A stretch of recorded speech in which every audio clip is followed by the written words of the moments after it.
Good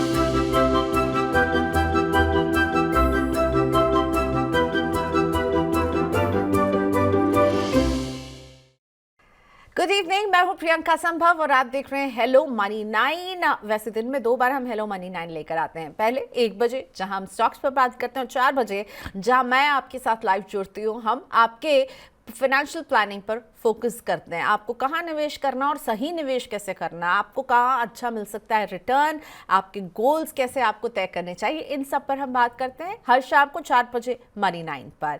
आज हमारा focus है म्यूचुअल फंड पर, इसलिए भी क्योंकि म्यूचुअल फंड कंपनियों ने इस साल ताबड़तोड़ कई नई स्कीम लॉन्च की हैं। 87 स्कीम्स लॉन्च हुई हैं अभी तक, और केवल अगर सितंबर क्वार्टर की बात करूं तो 48 स्कीम्स लॉन्च हुई हैं और इनमें 22,049 करोड़ रुपए जुटाए। ये है लेटेस्ट एम्फी का डेटा। सबसे ज्यादा कौन सी स्कीम आई है? सेक्टोरल फंड्स की आई हैं। और जब मैं सेक्टोरल फंड्स के बारे में पढ़ रही थी तो ये भी पाया कि स्कीम्स ज्यादा आई हैं, इसलिए इससे रकम भी ज्यादा जुटाई गई है। 5,725 करोड़ रुपए जुटाए गए केवल ये जो जुलाई, अगस्त और सितंबर वाला क्वार्टर रहता है। और जब बाजार के इक्विटी स्कीम्स को देखना शुरू किया तो इस कैटेगरी में मैक्सिमम स्कीम्स नजर आए। 140 सेक्टोरल स्कीम्स हैं अभी हमारे म्यूचुअल फंड बाजार में।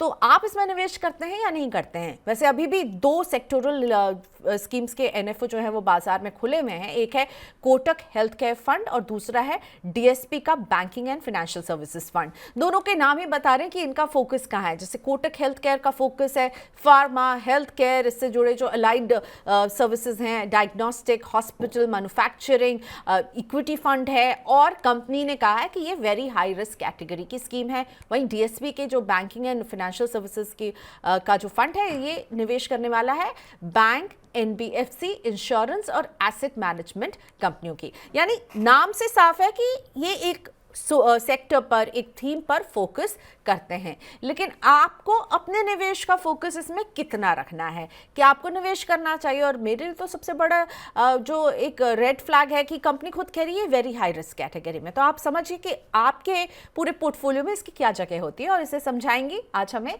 सीएफपी पूजा भिंडे मेरे साथ हैं। हाय पूजा, थैंक यू सो मच, आपने वक्त निकाला मनी 9 के लिए। सेक्टोरल फंड्स पर हम आज फोकस करने वाले हैं पूजा के साथ। पूजा के व्यूज हम समझेंगे। पूजा हमें बताएंगे कि किस तरह के निवेशकों को इसमें निवेश करना चाहिए। और अगर आप पूजा से खुद अपने सवाल पूछना चाहते हैं तो कनेक्ट कीजिए लाइव। आप इंस्टाग्राम और यूट्यूब पे तो जुड़ ही सकते हैं, आप हमें व्हाट्सएप कर सकते हैं अपने सवाल। और कुछ सवाल तो मेरे पास ऑलरेडी आने भी शुरू हो गए हैं। 9311211874 पर आप हमें व्हाट्सएप कीजिए, money9query@tv9.com पर मेल कीजिए। और जैसा मैंने कहा, यूट्यूब और इंस्टाग्राम पर हम अभी लाइव हैं। आप यहाँ पर अपने सवाल हमसे पूछ सकते हैं, फेसबुक पर पूछ सकते हैं, एक्स पर पूछ सकते हैं। और हाँ, सवाल को आप जितने क्लियरली लिखेंगे ना, पूजा भिंडे को आसानी होगी आपके सवाल को समझने में और आपको एक फोकस्ड जवाब देने में। अगर सवाल वेग होगा तो जवाब भी वेग मिलेगा, इसलिए सवाल में सारी जानकारी दीजिए जिससे कि पूजा आपकी पूरे सिचुएशन को समझ सके, आपके गोल्स को समझ सके, आपकी एज को समझ सके और उस हिसाब से आपको हेल्प कर सके। Welcome Pooja, thank you so much, आपने मनी 9 के लिए वक्त निकाला है। तो मैंने बात की कि सेक्टोरल और थीमेटिक फंड्स जो हैं वो बहुत सारे अभी आए हैं और आ ही रहे हैं। 2 एनएफओ तो अभी जब हम बात करें तब खुले भी हुए हैं 4 दिसंबर तक। ये एक रेगुलर इक्विटी फंड से कितने अलग होते हैं? क्योंकि जो मैंने देखा, इनका जो इन्वेस्टमेंट है वो सारा इक्विटी में ही जा रहा है, and they are equity funds only. तो एक लार्ज कैप, स्मॉल कैप या मिड कैप फंड से एक सेक्टोरल या थीमेटिक फंड क्यों अलग होते हैं? जी बिल्कुल। सबसे पहले तो thank you money 9, thank you Priyanka, मुझे आज आपके शो पे शामिल करने के लिए। बहुत ही रेलेवेंट टॉपिक है, बहुत ही रेलेवेंट समय है इस टॉपिक के ऊपर चर्चा करने के लिए, क्योंकि एक बहुत इंटरेस्टिंग सा डेटा भी मैं बताऊंगी कि क्यों ज्यादातर इन्वेस्टर्स ट्रेंड को लेके इन्वेस्टमेंट की शुरुआत कर देते हैं कि चलो अब ये ट्रेंड में है तो ये इन्वेस्टमेंट कर लें, और अपनी जो फाइनेंशियल प्लानिंग है उसको साइड में रख देते हैं, उसके बारे में बिल्कुल नहीं सोचते, जो हम टाइम एंड अगेन कहते हैं। ठीक है, तो सबसे पहले मैं इस सब्जेक्ट को एक आसान भाषा में समझाऊं तो सेक्टोरल या थीमेटिक एक कैटेगरी है जिसमें एटलीस्ट 80% जो इन्वेस्टमेंट है वो सेक्टर्स में होता है या कोई पर्टिकुलर थीम अगर पकड़ रहा है फंड तो उसमें होता है। सेक्टर्स जैसे हम देखते हैं नॉर्मली जो सेक्टर्स हम सुनते हैं, बैंकिंग सेक्टर हो गया, बैंकिंग एंड फाइनेंशियल एक BFSI सेक्टर हो गया, pharma and health care sector हो गया, IT सेक्टर हो गया, ऑटोमोबाइल सेक्टर हो गया, ऑयल पेट्रोलियम सेक्टर हो गया, FMCG fast moving consumer goods sector हो गया, ये हम काफी सुनते रहते हैं। ठीक है, जो थीम है, थीम क्या होता है, एक पर्टिकुलर थीम को पकड़ के चलता है। जैसे PSU पब्लिक सेक्टर बैंक्स का एक थीम रिलेटेड फंड है, MNC मल्टीनेशनल कंपनीज का बना के एक थीम फंड बनाते हैं, ESG जो हाल ही में बहुत चर्चे में है पिछले 1 आध साल से, एनवायरमेंट सोशल एंड गवर्नेंस, जिसमें इन 3 थीम को फॉलो करते हैं, बिजनेस साइकिल, इस तरीके के थीम होते हैं। तो एक हो गया सेक्टर, एक हो गया थीम। ठीक है, अब ये दो हालांकि एक ही कैटेगरी है। सेक्टर क्योंकि एक सेक्टर को स्पेसिफिक करता है, इसलिए वही सेक्टर में वो निवेश करता है। मतलब जितने भी फंड मैनेजर अपने फंड पोर्टफोलियो में रखेगा वो सारी एक ही सेक्टर से जुड़ा हुआ रहेगा। जैसे एग्जांपल फार्मा रिलेटेड, और अगर थीम है तो वो थोड़ा डाइवर्सिफाइड हो जाता है कि वो थीम ओवरऑल उसे थोड़ा डाइवर्सिफिकेशन और ज्यादा ब्रॉडर एक मिल जाता है स्टॉक पोर्टफोलियो चूज करने का। तो सेक्टर थीम एक ये पॉइंट हो गया। दूसरा जो मैं इंटरेस्टिंग डेटा यहाँ पे प्रियंका कहना चाहूंगी, जैसे आपने शुरुआत कही कि बहुत ही चर्चा में है और बहुत ज्यादा इनफ्लो हम देख रहे हैं सेक्टोरल फंड्स में और काफी NFOs भी आ रहे हैं। सच है, एक इंटरेस्टिंग डेटा ये है कि हम पिछले क्वार्टर की बात करें, जैसे आपने भी मेंशन किया, तो अप्रोक्सीमेटली 21,000 करोड़ का AUM हम देख रहे हैं सेक्टोरल फंड्स में इनफ्लो हुआ है, जो दूसरी मार्केट कैटेगरीज जैसे large cap, mid cap, small cap के सामने काफी ज्यादा है। मिड और स्मॉल के बराबर आप कह सकते हैं, लेकिन बाकी सब कैटेगरीज के सामने काफी ज्यादा है। लेकिन इंटरेस्टिंग सी बात यह है कि जब मार्केट में पिछले कुछ समय से हम उतार चढ़ाव देख रहे थे, वॉलेटिलिटी देख रहे थे, वही समय में यही सेक्टोरल फंड्स में काफी आउटफ्लो भी हुआ है। अप्रोक्सीमेटली 12,000 करोड़ का आउटफ्लो मैं देख रही हूँ। तो अगर हम देखें, आपको काफी टाइम न्यूज में डेटा पॉइंट्स मिलेंगे कि पिछले 3 महीने में अगर हम क्वार्टर देखें तो 9,000 करोड़ का इन्वेस्टमेंट हुआ है सेक्टोरल फंड्स में। लेकिन ये डेटा आप तब देखें कि इन्वेस्टमेंट तो काफी बड़ा हुआ था, लेकिन हड़बड़ाहट में लोगों ने रिडेम्पशन स्विच आउट्स भी किए हैं इसी 3 महीने में। तो ये इंटरेस्टिंग पॉइंट है कि अगर आपको नहीं पता कि सेक्टोरल फंड क्या है और आपने निवेश कर लिया और जब मार्केट में वॉलेटिलिटी के कारण तो आप निकलने लगते हैं इससे। ओके जी, तो क्या यही वजह है पूजा कि मैं देख रही हूँ जब कंपनियों के, जब हम इस फंड के बारे में उनके प्रॉस्पेक्टस को पढ़ते हैं, आप इन्हें शायद टेक्निकल वर्ड में कुछ और कहते होंगे, तो वहाँ पे लिखा रहता है ये वेरी हाई रिस्क कैटेगरी है। क्यों ये वेरी हाई रिस्क कैटेगरी है? कि क्या ये बाजार वॉलेटाइल मार्केट में कोई थीम शायद वर्क नहीं करेगी इसलिए इसे वेरी हाई रिस्क में रखा गया है? ये सीजनल टाइप का फंड हो गया क्या कि ये थीम चलेगी तभी तो चलेगा ये? जी बिल्कुल, बहुत सही कहा आपने। एक्चुअली जब भी हम सेक्टोरल फंड की बात करते हैं ना Priyanka, it is always a seasonal in nature होता है, सिक्लिकल। बेसिकली ये जो सेक्टर है वो आपको 365 days and through out the आपका इन्वेस्टमेंट पीरियड चलेगा और एक स्टेबल रिटर्न देगा, ये बिल्कुल गलत है। ये एक हाई रिस्क कैटेगरी फंड है। जब भी हम इन्वेस्टर्स से बात करते हैं, हम कहते हैं कि आप पोर्टफोलियो बना रहे हैं तो आप large cap, mid cap, small cap आपके पोर्टफोलियो में डालें, लेकिन स्मॉल कैप, मिड कैप आप लंबे समय के लिए या थोड़ा एक्सपीरियंस हो जाए मार्केट का फिर निवेश करें। वैसे ही सेक्टोरल का जो कैटेगरी है वो तो उसके बाद आता है। मतलब अगर आपको समझ में आ गया है कि मार्केट में किस तरीके से निवेश होता है और आप अग्रेसिव इन्वेस्टर है, आप रिस्क को समझते हैं, रिस्क को समझना बहुत जरूरी है। कोविड के पहले किसी को आइडिया नहीं था हेल्थ केयर में निवेश करना चाहिए नहीं। जब हमने देखा कि कोविड वैक्सीन के बाद और हेल्थ केयर, आप देखिए डायग्नोस्टिक सेंटर्स देखिए, हॉस्पिटल्स देखिए, मेडिसिन देखिए, इसमें जो बूम देखा हमने, काफी लोगों ने एंट्री ली इस पर्टिकुलर सेगमेंट। बट जैसा कि आपने कहा ये 365 डेज में आपको ऑलराउंड परफॉर्मेंस नहीं दे रही होगी। They will be phases when they will be doing well, and इसीलिए शायद एक आप अगर बाजार को समझते हैं, आप उन सेक्टर्स को आइडेंटिफाई कर सकते हैं, आप उस वेव के साथ चल सकते हैं, तभी शायद वो सेक्टोरल फंड आपके लिए वर्क करेंगे। सो इसमें फिर एग्जिट का टाइम भी उतना ही इंपॉर्टेंट हो जाएगा पूजा। और आपने जैसे कहा कि जो अग्रेसिव इन्वेस्टर है, ये आपने अभी एक वर्ड यूज किया, तो फिर क्या अग्रेसिव इन्वेस्टर्स को ही इसमें निवेश करना चाहिए, किसे निवेश करना चाहिए, किसे दूर रहना चाहिए? आप क्या सलाह देती हैं? उसके बाद मैं व्यूअर के क्वेश्चन लूंगी। पहले ये बताइए किसे निवेश करना है, किसे नहीं करना है। जी बिल्कुल, एकदम मैं आपको वन लाइनर बता दूं ना, तो अगर जो रेगुलर इन्वेस्टर के लिए हम निवेश करते हैं, जिसमें मैंने पहले ही कहा कि हम डाइवर्सिफिकेशन के हिसाब से large cap, mid cap, flexi cap, multi cap, ये कैटेगरी को प्रेफरेंस देते हैं। तो जब भी हम सेक्टर्स की बात कर रहे हैं ना प्रियंका, ये सारे सेक्टर्स, ये सारे कैटेगरीज में हैं।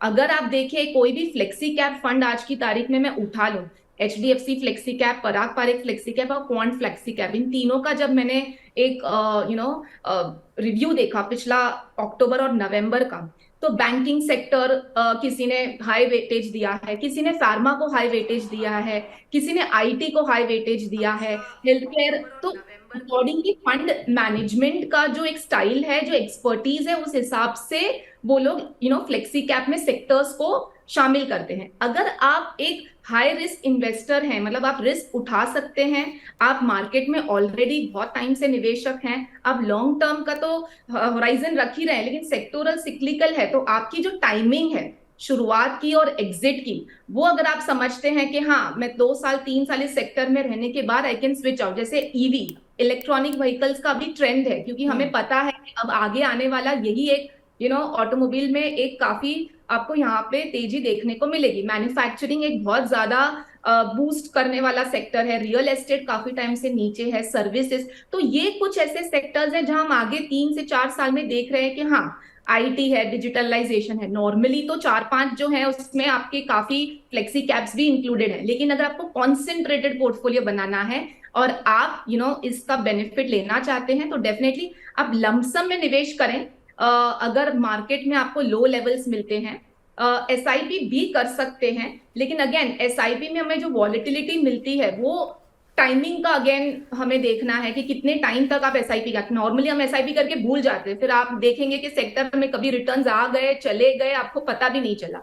लमसम होगा तो ट्रैक इजी होगा, लेकिन अगेन लमसम उन्हीं लोगों के लिए अगर वो समझते हैं कि मार्केट वॉलेटिलिटी क्या है। नहीं तो आप STP रूट 6 महीने की STP भी दे सकते हैं। ठीक है, तो एक तो कहा आपने कि अग्रेसिव अगर आप स्ट्रैटेजी रखते हैं, आप बाजार को समझते हैं, आप थीम्स को समझते हैं, और सबसे ज़्यादा बेटर होगा इनमें लमसम निवेश आप करेंगे, ताकि आपने एक टाइम आप फिक्स करेंगे, इतने टाइम में आप उसको निकालेंगे, और इसीलिए शायद लॉन्ग टर्म निवेश के लिए इसे अच्छा माना जा सकता है। अगर आप इसे रोज़ाना ट्रैक करने के लिए नहीं रखेंगे तो आप लंबी अवधि के लिए बने रहेंगे, तो बाजार के उतार चढ़ाव को आप ज़्यादा अच्छे से टैकल कर पाएंगे। Puja, let's move ahead. मेरे पास इतने सवाल आ रहे हैं कि I think I should start taking viewer questions now. Okay, so Jogeshwar ji का सवाल लेती हूँ। इन्होंने मुझे मेल किया था बहुत पहले। जोगेश्वर जी, आई एम सॉरी, दिवाली फिर छुट्टी मेरी, इस वजह से मैं आपका सवाल नहीं ले पाई। आई होप आप हमारा शो देख रहे हो। तो जोगेश्वर बाजपेयी का सवाल है कि मैं अपने बेटे के नाम पर 2019 से निवेश कर रहा हूँ, और इनका पोर्टफोलियो जो है उसमें SBI ब्लू चिप है, HSBC मिड कैप है, मिराई एसेट का लार्ज कैप है, HDFC टॉप 100 है, मिराई एसेट का इमर्जिंग फंड है, पराग पारेख का फ्लेक्सी कैप है। हर फंड में ये 3000 का निवेश कर रहे हैं, और इनका टारगेट है कि ये 2050 तक 8 करोड़ रुपए जमा करना चाहते हैं। और इस पोर्टफोलियो में एक और निवेश वो जो करते हैं वो है 25,000 रुपए का निवेश ये मिराई के टैक्स सेवर फंड में भी कर रहे हैं। सो ये रहा इनका जो पूरा पोर्टफोलियो है। काफ़ी फ्लेक्सी कैप नज़र आ रहा है, इमर्जिंग ब्लू चिप नज़र आ रहे हैं मुझे, HSBC का मिड कैप है। आप क्या सलाह देंगी? क्या 2050 तक 8 करोड़ रुपए मिस्टर बाजपेयी जमा कर पाएंगे? जी बिल्कुल प्रियंका, जैसे जोगेश्वर जी ने बहुत ही स्पेसिफिक गोल भेजा है, रिटायरमेंट गोल्स मैं समझ रही हूँ, 8 करोड़ की राशि चाहते हैं 2050 तक। 2019 से निवेश कर रहे हैं, मतलब अप्रोक्सीमेटली इन्हें 4 साल हो चुके हैं म्यूचुअल फंड में निवेश करने के हिसाब से। अगर कैलकुलेट करूं मैं तो अप्रोक्सीमेट SIP अमाउंट जो लगेगा ये 30 इयर्स के पीरियड में, 2019 से लेके अगर 2050 तक का पीरियड हम पकड़े, तो अप्रोक्सीमेटली 10,000 की SIP लगेगी। अब इन्होंने SIP अमाउंट एग्जैक्टली तो मेंशन नहीं किया, इन्होंने कहा 3-3 हजार की SIP ये सब में कर रहे हैं। अगर 6 फंड्स में सभी में कर रहे हैं तो मैं समझ रही हूँ 18,000 की SIP कर रहे हैं, तो इनफ है, ये गोल इजिली अचीव कर सकते हैं, ये टारगेट। फंड्स देखें ना प्रियंका, काफी तक हद तक मुझे फंड्स में कोई प्रॉब्लम नहीं नजर आ रहा है, आप कंटिन्यू कर सकते हैं। लेकिन दो फंड ऐड कर सकते हैं क्योंकि और बहुत समय है आपके गोल को। एक multi cap fund, quant active fund suggest कर रही हूँ, और एक स्मॉल कैप भी ऐड कर सकते हैं, एचडीएफसी स्मॉल कैप, क्योंकि काफी large and mid cap exposure हो गया है आपके पोर्टफोलियो में। और बहुत इंपॉर्टेंट, जो टैक्स सेवर में आप एसआईपी कर रहे हैं, बहुत ज्यादा हेवीली, एक तो ईएलएसएस में कर रहे हैं, टैक्स सेवर में जो आपको बेनिफिट मिलता है एटीसी में वो 1.5 लाख तक मिलता है। आप 25,000 की एसआईपी कर रहे हैं तो 3 लाख तक का आपका इन्वेस्टमेंट जा रहा है। तो जरूरत नहीं है तो अननेसेसरीली आप इतना ज्यादा इन्वेस्टमेंट ना करें, और एक ही फंड में 25,000 की SIP is little too much exposure. बिल्कुल।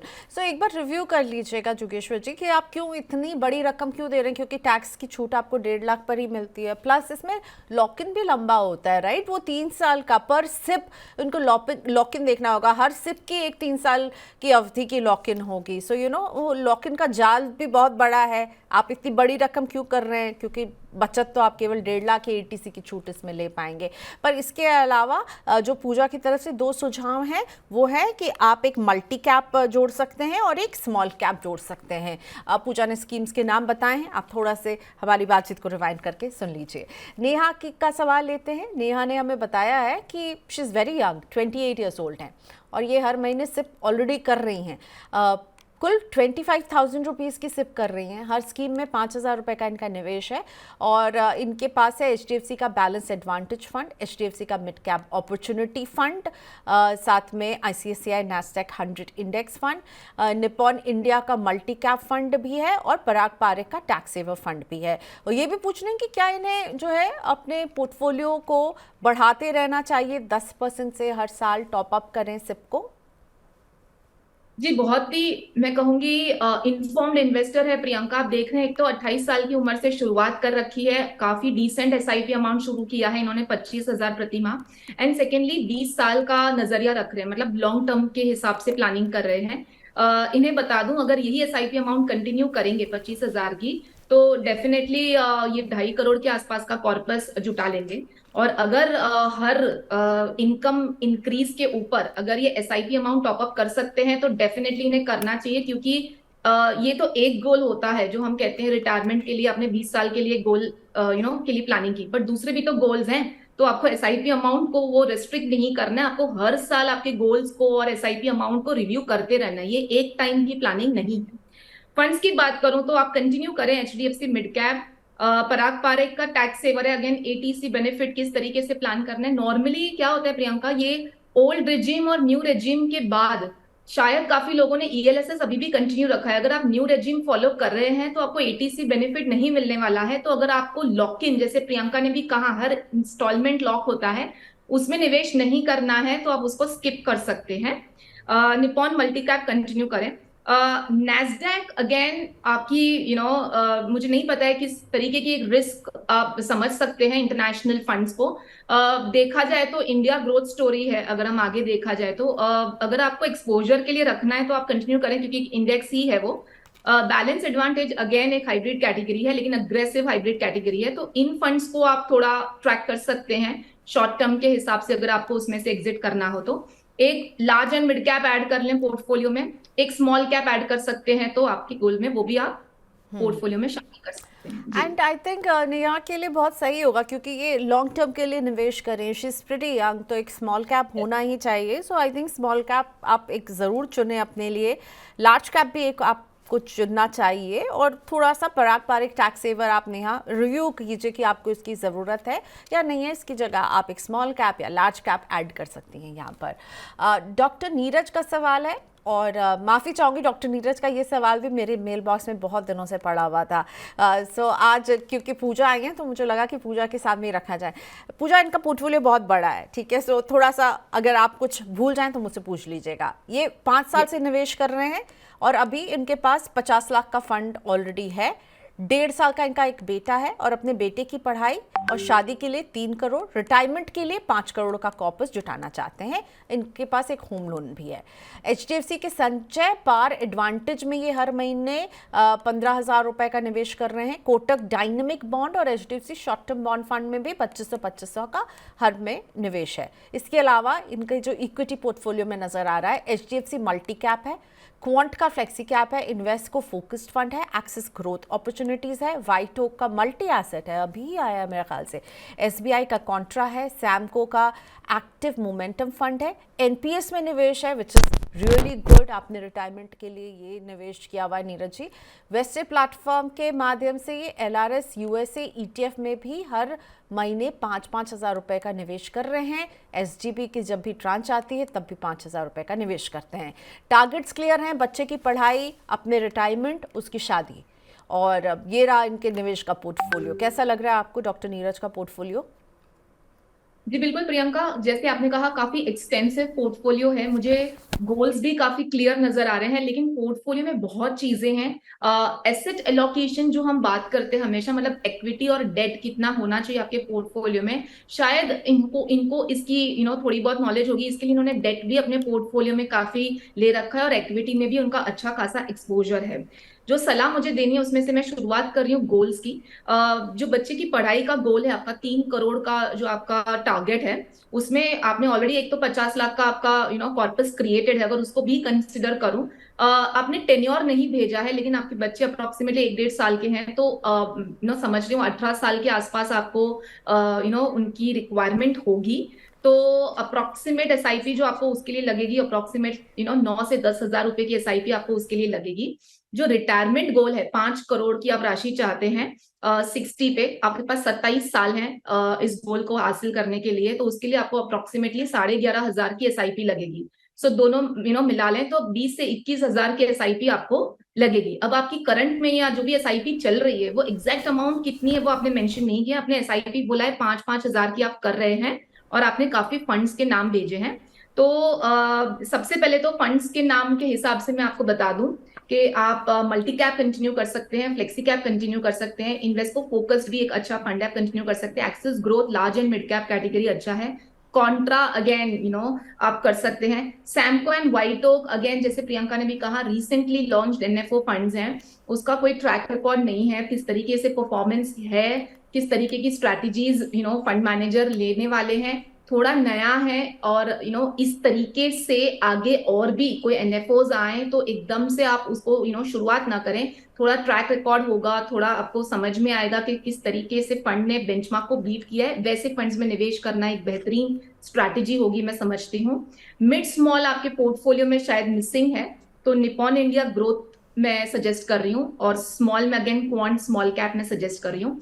लोन है आपके ऊपर और आपके गोल्स बच्चे की पढ़ाई और इन सब के ऊपर है, तो आपको एक टर्म प्लान होना आपके पोर्टफोलियो में होना बहुत जरूरी है आपकी फैमिली को सिक्योर करने के लिए। इंटरनेशनल एक्सपोजर जो आप ले रहे हैं एलआरएस के थ्रू, अगेन स्टॉक स्पेसिफिक आप निवेश कर रहे होंगे, अगर आपके पास एक्सपर्टीज है, नॉलेज है, समय है, आप डॉक्टर हैं, प्रोफेशन आपका काफी बिजी, अगर आपके पास इतना समय नहीं है या एक्सपर्टीज अगर है तो ही आप निवेश करें, नहीं तो इससे बचे। हमारे पास इंटरनेशनल म्यूचुअल फंड्स का भी ऑप्शन है जिसके थ्रू आप निवेश कर सकते हैं। एनपीएस एसजीबी अगेन बहुत अच्छे ऑप्शन है, आप उसको कंटिन्यू कर सकते हैं। एचडीएफसी संचय अगेन एक डेट प्रोडक्ट है, it is a non linked but participating plan, जिसमें आपको ज्यादा से ज्यादा 6 to 7% ही मिलेगा, बहुत ज्यादा आप उसमें निवेश कर रहे हैं। आप समझिए इस तरीके के प्लान कितने जरूरी हैं आपके पोर्टफोलियो के लिए।